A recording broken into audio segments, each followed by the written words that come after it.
Chapter 18. After this, I saw another angel coming down from heaven. He had great authority, and the earth was illuminated by his splendor. With a mighty voice he shouted, "Fallen! Fallen is Babylon the Great! She has become a dwelling for demons, and a haunt for every impure spirit, a haunt for every unclean bird, a haunt for every unclean and detestable animal. For all the nations have drunk the maddening wine of her adulteries. The kings of the earth committed adultery with her, and the merchants of the earth grew rich from her excessive luxuries." Then I heard another voice from heaven say, "Come out of her, my people, so that you will not share in her sins, so that you will not receive any of her plagues.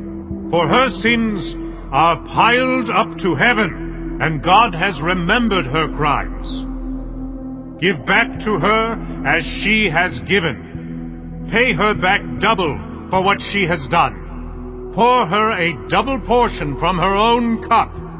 Give her as much torment and grief as the glory and luxury she gave herself. In her heart she boasts, 'I sit enthroned as queen. I am not a widow. I will never mourn.'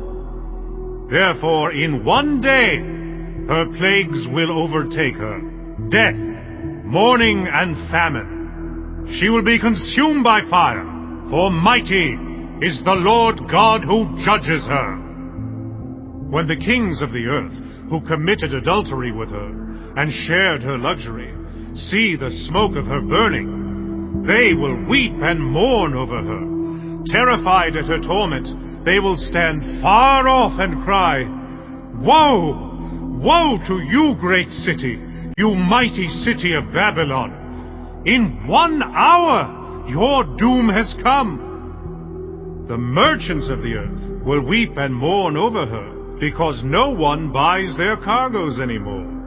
Cargoes of gold, silver, precious stones, and pearls, fine linen, purple, silk, and scarlet cloth, every sort of citron wood, and articles of every kind, made of ivory, costly wood, bronze, iron, and marble, cargoes of cinnamon and spice, of incense, myrrh, and frankincense, of wine and olive oil, of fine flour and wheat, cattle and sheep, horses and carriages, and human beings, sold as slaves.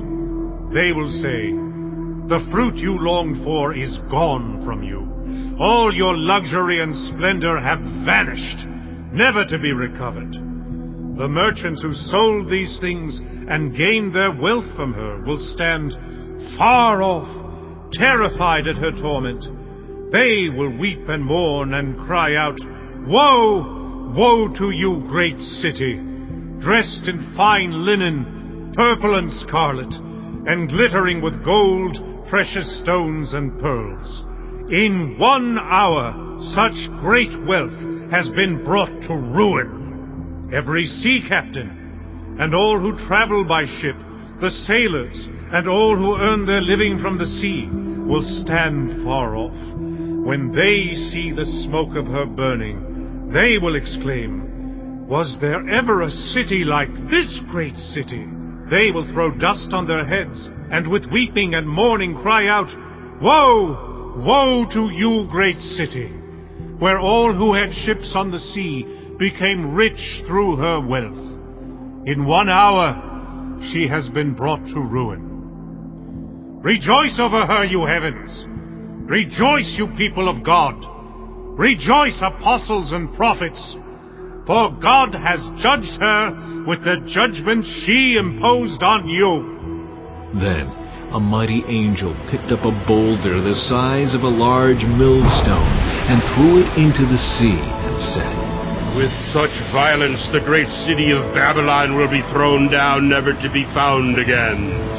The music of harpists and musicians, pipers and trumpeters will never be heard in you again. No worker of any trade will ever be found in you again. The sound of a millstone will never be heard in you again. The light of a lamp will never shine in you again. The voice of bridegroom and bride will never be heard in you again. Your merchants were the world's important people. By your magic spell, all the nations were led astray.